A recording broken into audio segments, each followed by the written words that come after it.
नमस्कार मित्रांनो, स्वागत आहे सर्वांचं ग्रीन गोल्ड ॲग्री आपल्या मराठी यूट्यूब चॅनलमध्ये।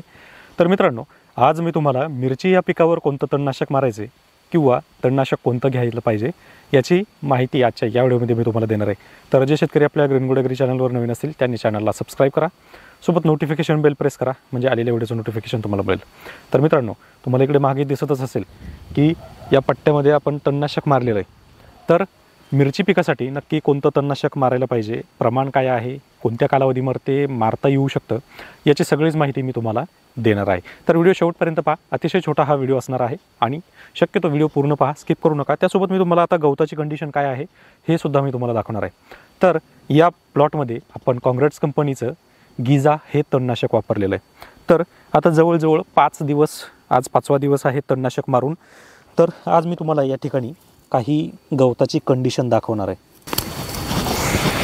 तर या ठिकाणी तुम्ही हे काँग्रेस गवत पाहू शकता की जे पूर्णपणे जळून गेलं आहे। त्यानंतर हे आणखी काही काँग्रेस आहे जे जळते, काही लोणा टाईप गवत आहे जे अजून त्याच्यावर फारसा खूप काही जास्त इफेक्ट नाही आहे, पण बाकीचं जे काही तण आहे तर हे तण अगदीच पूर्णपणे जळाल्यासारखं झालेलं आहे। आणि एकंदरीत तुम्ही मागे पाहू शकता की प्लॉट जो आहे पूर्ण पिवळा पडला आहे। पण आपल्या या मिरचीसाठी कुठेही कोणत्याही ठिकाणी कोणताही अटॅक किंवा प्रादुर्भाव हा अजिबात झालेला नाही आहे। तर तुम्ही नक्कीच हे तणनाशक वापरू शकता। याचं प्रमाण जे आहे आपण 20 लिटरच्या पंपाला 140 मिली एवढं प्रमाण वापरलेलं आहे। आणि एकंदरीत तुम्ही जर नक्कीच पाहिलं तर झाडावर मात्र कोणताही अटॅक दिसत नाही आहे।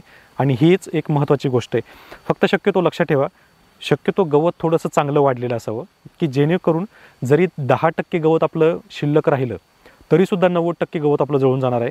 आणि तणनाशक वापरण्याचा फायदा तेव्हाच होतो ज्यावेळेस आपलं गवत चांगलं आलेलं असेल आणि ते गवत जळत असेल। जर तुमचं 2-2 पानावर गवत असेल आणि त्यावेळेस जर तुम्ही तणनाशक देत असाल तर अशा परिस्थितीमध्ये होतं काय की त्या गवतावर परिणाम तर होतोच, पण आपल्या जमिनीवर सुद्धा होतो। जमिनीवर जास्त परिणाम होऊ नये याच्यासाठी गवताचं जे प्रमाण आहे हे थोडंफार जास्त असावं। बाकी तुम्ही तुमच्या कंडिशननुसार वापरू शकता, पण एक जमिनीच्या हेल्थनुसार जर पाहिलं तर गवत जे आहे हे थोडंसं वाढलेलंच असावं जेणेकरून आपल्या पिकावर त्याचा वाईट परिणाम होत नाही किंवा आपल्या जमिनीवर खूप जास्त वाईट परिणाम होत नाही। एकंदरीत एवढं गवत जे तुम्हाला मागं दिसतं हे डिकम्पोज झाल्यानंतर याचा फायदाच आपल्या पिकाला होणार आहे।